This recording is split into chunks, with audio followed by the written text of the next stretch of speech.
पारख प्रकाशी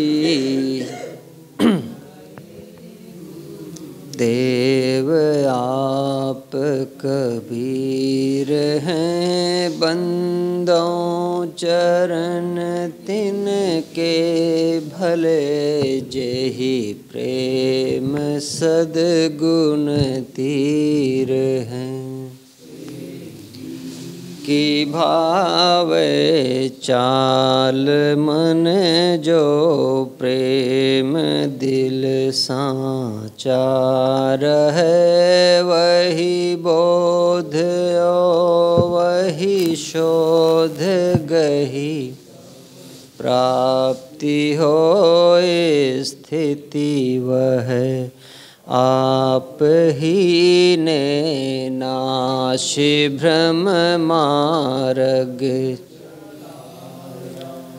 ज्ञान का बीजक बनाया ग्रंथ, जो सोई भया परमान का, कबीर ऐसा नाम जही जनाया, जान काया ज्ञान को जो हान करी, वही मम मन मान, काया ज्ञान को जो हान,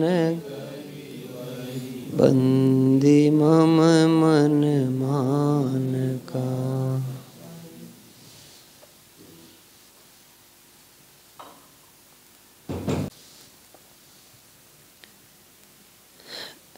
रमैनी 48।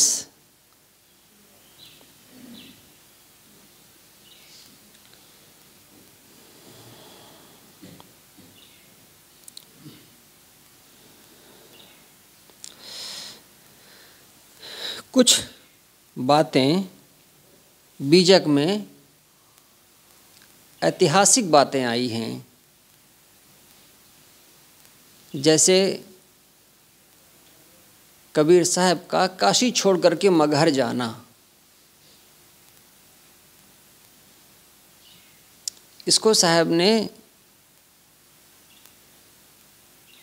व्यक्त किया है।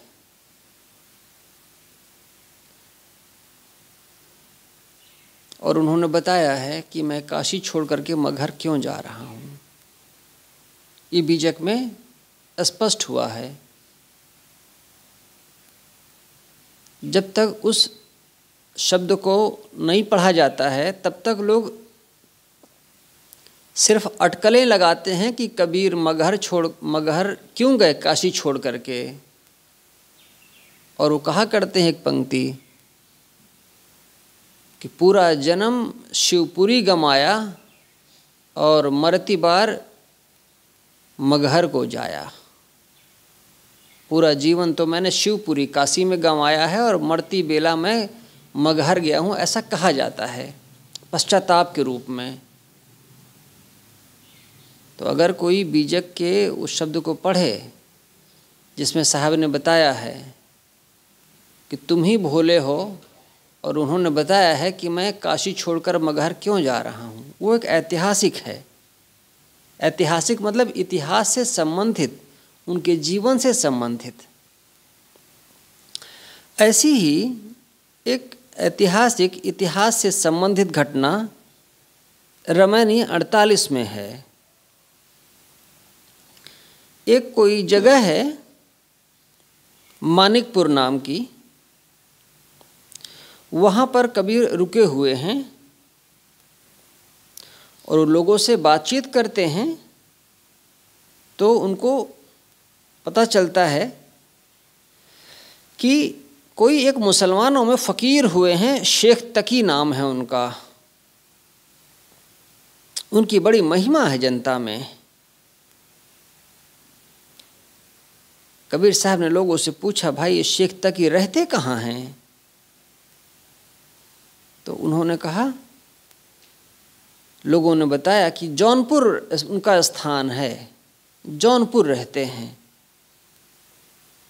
कबीर साहब को मानिकपुर में रहते हुए ये जानकारी हुई कि शेख तकी एक प्रसिद्ध फ़कीर हैं जो कि जौनपुर रहते हैं,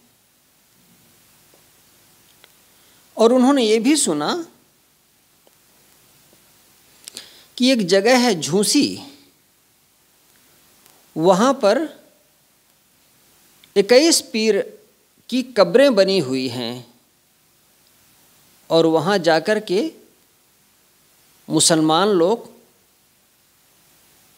खुतबा पढ़ते हैं, पैगंबर का नाम लेते हैं। ये 2 बातें साहब को मानिकपुर में रहते हुए पता चलती हैं। वहाँ उसी जगह वो है उजय सुन, उसी जगह गांव का शब्द है।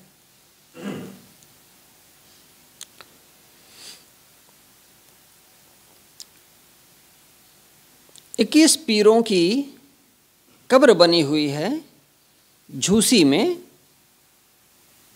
वहाँ पर लोग खुतबा पढ़ते हैं और पैगंबर का नाम लेते हैं, माने पूजा पाठ करते हैं।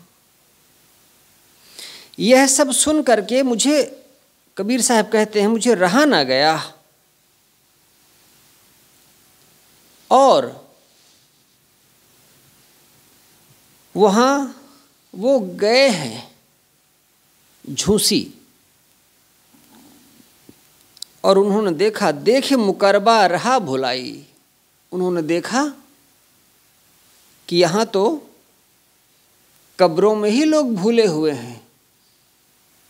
21 कब्रों को पूजते हैं, खुतबा पढ़ते हैं, पैगंबर की प्रशंसा करते हैं, और यही पूजा पाठ करते हैं। साहब कहते हैं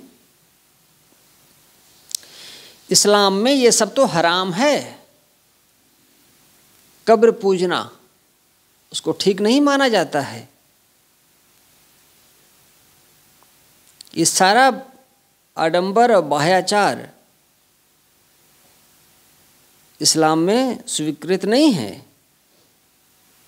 ये सब त्याज्य है।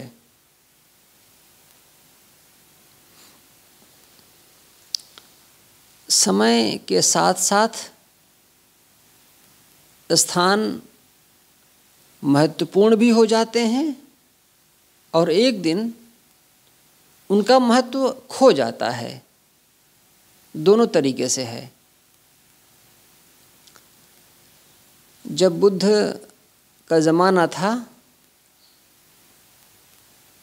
तो बुद्ध काशी में प्रवेश नहीं किए, क्योंकि काशी कर्मकांड की नगरी थी शुरू से। लेकिन काशी के निकट, जिसको सारनाथ कहते हैं, वहाँ तक बुद्ध आए हैं, लेकिन काशी में नहीं घुसे हैं। काशी बहुत पुराने समय से शिव की नगरी मानी जाती रही, कर्मकांड की नगरी मानी जाती रही है। बुद्ध ने समझ लिया होगा वहाँ जाना ठीक नहीं है, इसलिए सारनाथ की तो चर्चा है कि बुद्ध ने जाके वहाँ तप किया, वहाँ लोगों को दीक्षित किया, लेकिन काशी गए हैं ऐसी चर्चा नहीं आई। बुद्ध प्रयाग आए हैं ऐसी कोई चर्चा नहीं है। लेकिन ये जरूर है कि बुद्ध कौशाम्बी में जाकर के वर्षावास किए हैं, 1 बार नहीं 14 बार या और ज़्यादा है। कौशाम्बी पहुँच गए हैं बुद्ध, और इसी इलाहाबाद से होकर के वो रास्ता जाता है। तो बुद्ध के ज़माने में प्रयाग की इतनी महिमा नहीं रही होगी, लेकिन कौशाम्बी की रही। आज के समय में कौशाम्बी का कोई मूल्य नहीं। वो एक छोटी सी तहसील थी इलाहाबाद की, अब उसको उन्होंने एक जिला बना दिया है ताकि उसका थोड़ा सा फिर से विकास हो। तो समय के साथ जगहों का महत्व होता है, बढ़ता है, और समय के साथ ही उसका महत्व घट भी जाता है। जैसे कोई जवान हो रहा है, उसकी ऊर्जा बढ़ रही है, उसका काम बढ़ रहा है, तो समाज में उसका नाम बढ़ रहा है। और वही आदमी बूढ़ा हो जाता है, ऊर्जा उसकी क्षीण होने लगती है। वो उसी ने घर बनाया है, उसी का बनाया हुआ घर है, वहाँ पर वो दरवाजे पर बोरा डाले हुए बैठा रहता है और 2 लकड़ी जला देते हैं तो ठंडी वो सेंकता रहता है। बगल की दुकान से चला जाता है तो बीड़ी सिगरेट खरीद ले आता है, खैनी खरीद ले आता है और वहीं पर बैठे पिच पिच थूकता रहता है। घर वाले अपना किमारा बंद करके भीतर रहते हैं, वो बाहर बैठा रहता है। तो जैसे आदमी की कीमत घटती बढ़ती है, वैसी जगहों की भी है। झूसी कबीर आए हैं। आज झूसी कौन जानता है? सड़ी हुई सी बदबूदार बजबजाती हुई सी जगह है। कोई एक बार चला जाए तो कहेगा कि बस हो गया, इस जन्म के लिए पूरा है। गरीब मुसलमानों की बस्ती है जहाँ पर कोई सुविधा नहीं है। बस लोग अपने भरोसे, भगवान भरोसे जीते हैं। सरकार की कोई भूमिका नहीं है वहाँ। लेकिन एक समय था जब उसका बड़ा नाम था, 21 पीरों की चर्चा थी और उनकी पूजा करने के लिए, उनसे कुछ मांगने के लिए दुनिया भर से लोग मुसलमान जाते थे। ऐसी ही जगह पर कबीर आए हैं।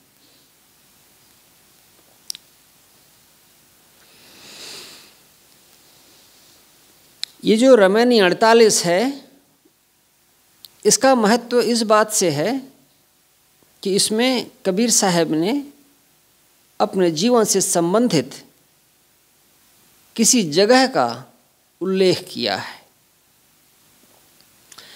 मानिकपुर कबीर बसेरी। कबीर एक समय मानिकपुर में बसे हुए थे।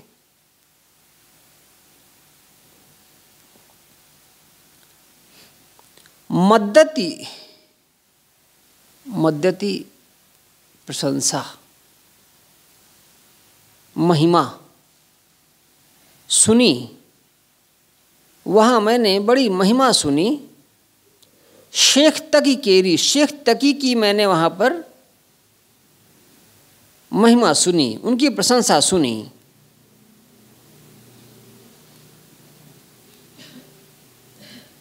केरी, केरी का मतलब सिर्फ शेख तकी की, पद बैठाने के लिए अर्धाली है। बसेरी उसी के साथ केरी है। मद्दत सुनी शेख तकी केरी, शेख तकी की मद्दत प्रशंसा मैंने वहाँ सुनी। कहाँ? जब मानिकपुर में मेरा वास हो रहा था तब। अब मानिकपुर कौन सा है? कई मानिकपुर हैं, चीज़ें साफ नहीं हैं। हो सकता है पूरब वाला मानिकपुर हो, या कि इधर चित्रकूट जाते समय रास्ते में एक मानिकपुर पड़ता है।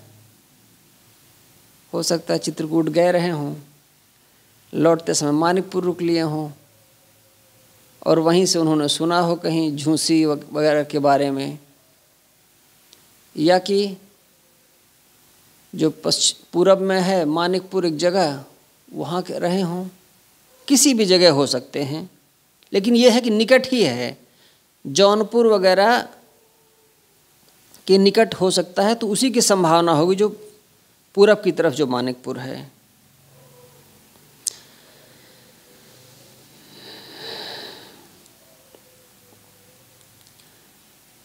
ऊजय सुनी, उसी जगह रहते हुए मैंने सुना जौनपुर थाना, जौनपुर उनका स्थान है। थाना माने स्थान। शेख तकी का जो स्थान है वह जौनपुर है। झूसी, झूसी सुनी पीरन को नामा। गुरुजी ने लिखा है उसी जगह रहते हुए, मानिकपुर रहते हुए मैंने सुना शेख तकी के 2 स्थान हैं, एक जौनपुर, दूसरा झूसी।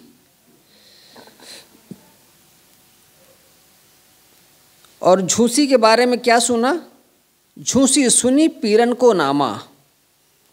पीरन, पीर, पीर का बहुवचन। मुसलमानों में जो सिद्ध लोग होते हैं उन्हें पीर कहा जाता है, पीर, औलिया।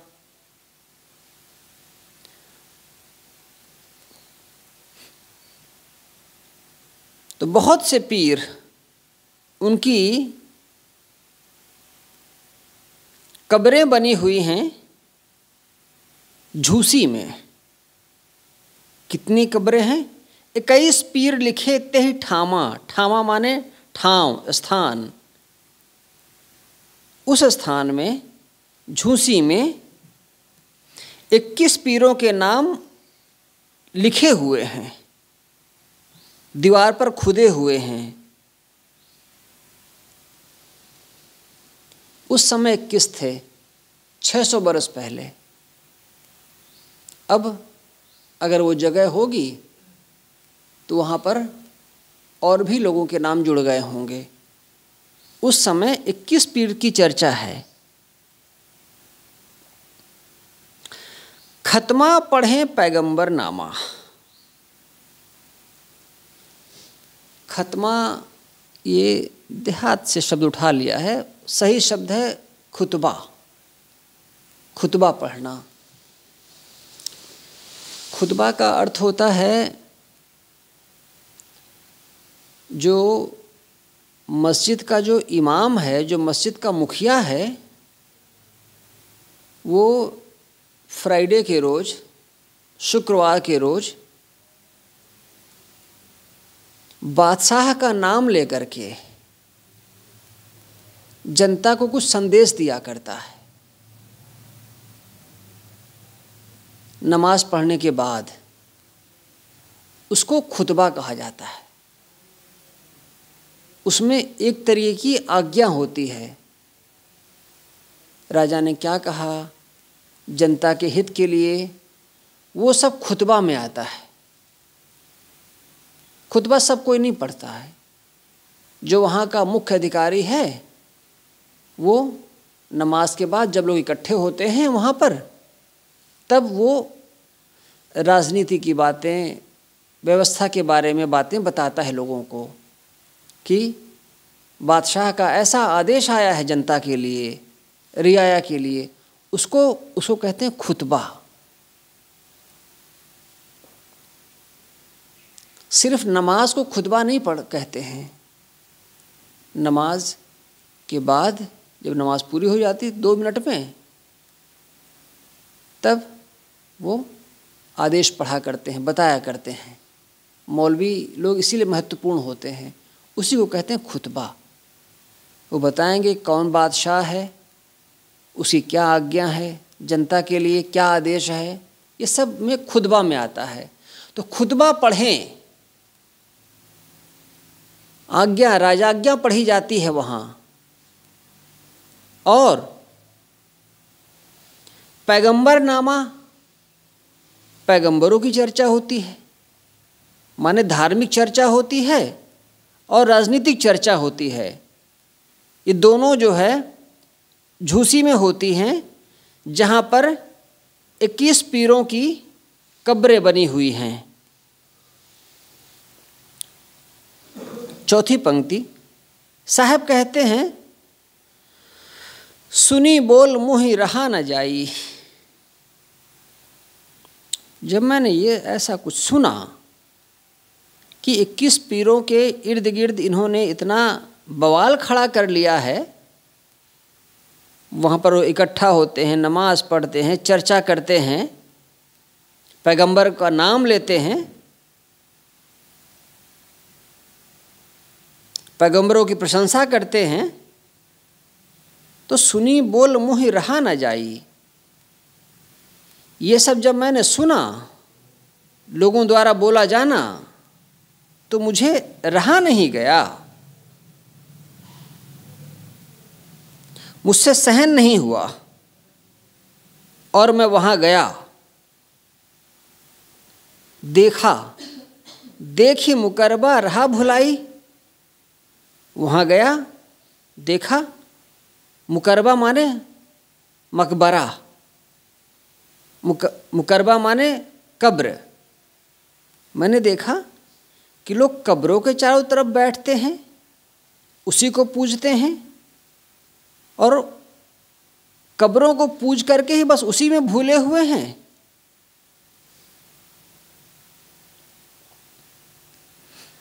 मुसलमानों के यहाँ कहीं भी जाएं, सूफी फ़कीरों की कब्रें बनी होंगी, छोटी सी जगह होती है, बड़ी जगह नहीं होती, खुली जगह नहीं होती है। पता नहीं कैसा ढंग है मुसलमानों का। छोटा सा कमरा बना देंगे, बीच में कब्र रहेगी, उसी पर वो फूलों की चादर चढ़ाते हैं और तमाम तरह के द्रव्य, सुगंधित अगर वगैरह सब जलाए रखते हैं। तो वो जगह जो है वहाँ बैठने लायक नहीं रह जाता है, और वहीं लोग मनौती मानते हैं, वहीं लोग अभुआते हैं। किसी को भूत प्रेत वगैरह आ जाता है तो सब वहीं जाते हैं, वहीं झाड़ा जाता है। तो मुसलमानों की कब्रों में आप जाएं तो अधिकतम तो वहाँ वहीं पर सोखा लोग, ओझा लोग बैठे रहते हैं, अंगूठियाँ लिए हुए, ताबीज़ लिए हुए। तो वो सब मनौती मानने वालों को देते रहते हैं कुछ पैसों में लेकर के। तो उनके यहाँ तो और गजब का कर्म कांड है। साहब ने कहा, मैंने सुना तो मैं फिर वहाँ गया। झूसी, झूसी कहाँ है? यहाँ इलाहाबाद से जब बनारस की तरफ जाते हैं तो जैसे ही शास्त्री पुल पार करते हैं गंगा का, बस दाईं तरफ झूसी है। पुराना शहर है, मुसलमान और हिंदू दोनों बसते हैं वहाँ पर। तो पुरानी जगह है, इसका इतना ही अर्थ है कि पुरानी जगह है और वहाँ छोटे छोटे टीले बने हुए हैं ऊंचे, और जनता मुसलमान है अधिकतम, और वही लोग उन कब्रों में जाते हैं, पूजते हैं और करते हैं। अब तो ज़्यादा कब्रें हो गई हैं, पहले किला था वहाँ पर, तब अच्छा लगता रहा होगा, अब सब ध्वस्त हो गया है।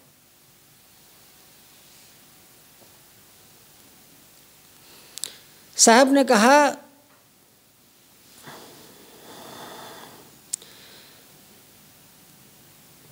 झूसी गया और मैंने देखा कि लोग वहाँ कब्रों को पूज रहे हैं, तो मुझसे सहन नहीं हुआ। मैंने कहा, तुम लोग हिंदुओं की मूर्ति पूजा को तो नरक का द्वार बताते हो, और खुद जड़ कब्रों को पूज रहे हो। इन पत्थरों की प्रार्थना करने में लगे हुए हो। हबी नबी नबी के कामा, जो तुम्हारे हबी हैं, हबीब माने प्रेमी, अतिशय जो प्यारा है वही हबीब। परमात्मा के लिए शब्द आता है, खुदा के लिए, कि जो हबी है, जो हबीब है, जो खुदा है, उसका जो नबी माने उसका जो पैगंबर है, हबी नबी जो परमात्मा है, जो अल्लाह है, जो हबीब है, उसके जो नबी हैं, जो संदेशवाहक हैं, उनका क्या यही काम था? उन्होंने क्या यही सिखाया है कि कब्रों को पूजो? हबी नबी नबी के कामा, इतने जो नबी हैं, इतने जो संदेशवाहक हैं, इनका क्या काम रहा? उन्होंने क्या सिखाया?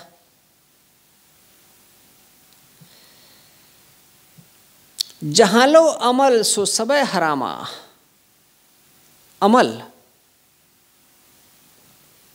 अमल माने अच्छा काम हो चाहे बुरा काम हो, उन दोनों कार्यों को अमल कहा जा सकता है। यहाँ अमल का अर्थ है बाह्याचार, कर्मकांड। आपको थोड़ा सा अजीब सा लगता होगा ये सुन करके कि कबीर मुसलमानों के बारे में क्यों कह रहे हैं। आप हिंदुओं के अगर गुरु हैं तो हिंदुओं के बारे में कहिए, मुसलमानों के बारे में बोलने का क्या अधिकार है। अभी अगर कोई शंकराचार्य या हिंदू संत मुसलमानों के बारे में कहे तो मुसलमान पहला प्रश्न यही करेंगे कि आप कौन होते हैं मुसलमानों के बारे में बोलने वाले। हमारे पीर औलिया हैं, वो बोलेंगे, हम वो करेंगे, आप कैसे बोल रहे हैं।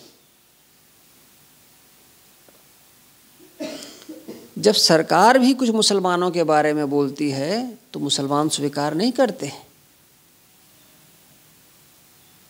अभी कोविड का टाइम था, सरकार ने कहा टीके लगने हैं, मुसलमान तुरंत तैयार नहीं हुए। जब मस्जिद से जुमे की नमाज के बाद उनके इमाम ने कहना शुरू किया कि टीका लगना चाहिए तो कुछ लोगों ने लगवाया। कुछ मस्जिद वालों ने कहा नहीं, ये टीका नहीं है, ये तो मुसलमानों को नपुंसक बनाने की दवाई है, मत लगवाना। तो उन लोगों ने नहीं लगवाया। जब टीके लगाने पहुंचते थे तो लोग उन पे पत्थर मारते थे। तो मुसलमानों के धर्म से संबंधित कोई भी वाकया हो, कोई भी घटना हो, कोई हिंदू कैसे बोल सकता है। वही बोलेगा जिसका दोनों जगह सम्मान हो, वही बोल पाएगा, अन्यथा चुप रहेगा, मौन रहेगा। कबीर पंथ में साधु सन्यासी इतना दूर तक जाते हैं, बोलते हैं, मुसलमानों के बीच में कौन बोलता है, ये कितने मुसलमान सुनते हैं। हिंदू ही सुनते हैं, हिंदू ही उनसे दीक्षित होते हैं, हिंदू ही उन्हें बुलाते हैं। कितने मुसलमान बुलाते हैं? नहीं बुलाते। लेकिन ये इसको थोड़ा सा सुने।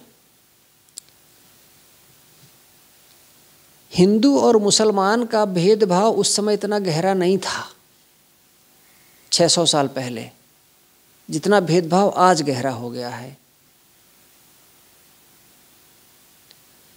एक ही पिता की 2 संतान है,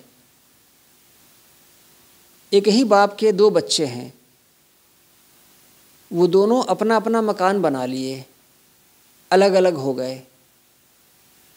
तो अब तो उनके बच्चे अलग हो गए आगे भी, लेकिन कभी तो एक समय ऐसा था जब वो छोटे छोटे थे और एक ही घर में रहते थे, एक ही माता पिता के द्वारा पाले पोसे गए थे। लेकिन समय के साथ साथ वो बड़े हुए, उन्होंने अपने घर बनवा लिए, अपना काम धंधा शुरू कर दिया। अब दूरियां बहुत बढ़ गईं, अब वो अलग हो गए हैं। लेकिन एक समय था जब वो छोटे थे और एक ही जैसे थे। ये वही समय है। कबीर के समय में हिंदू और मुसलमानों का इतना भेदभाव गहरा नहीं हुआ था, वो दोनों मिले हुए थे। अगर कोई गलत करता है तो टोका जाएगा, इसका फर्क नहीं है कि वो हिंदू है कि मुसलमान है। इसलिए कबीर ने मुस्लिम मुल्लाओं से भी अपनी बात कही है। आज के समय में कोई नहीं कहेगा। उस समय तक समाज में इतना बंटवारा नहीं हुआ था, सब मिलजुल करके रह रहे थे, एक ही भाषा बानी बोल रहे थे, एक जैसा ही था। इसलिए उन्होंने कह दिया।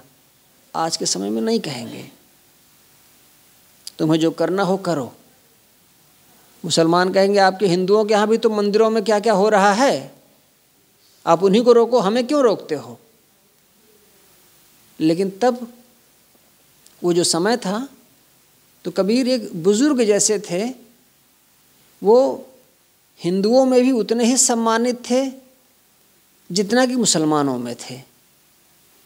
इसलिए उन्होंने जा कर के बात कही है, दूर से नहीं कह दिया। झूसी गए हैं, वहाँ देखा है, क्या कर रहे हैं यह जाना, और तब उनको समझाया है। और उन्होंने कहा कि क्या तुम्हारे जो नबी थे, जो संदेशवाहक थे, जो हज़रत मोहम्मद थे, क्या उन्होंने यही संदेशा दिया है कि कब्रों को पूजो और मनौतियाँ मानो? ये सब तो हराम है, त्याज्य है इस्लाम में, फिर तुम क्यों कर रहे हो? और इसकी साखी है, उस पर फिर कह दिया जाएगा साहिब बंदगी। वंदन है गुरुदेव तुमको, वंदन है, वंदन है गुरुदेव, वंदन काल जा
वंदन है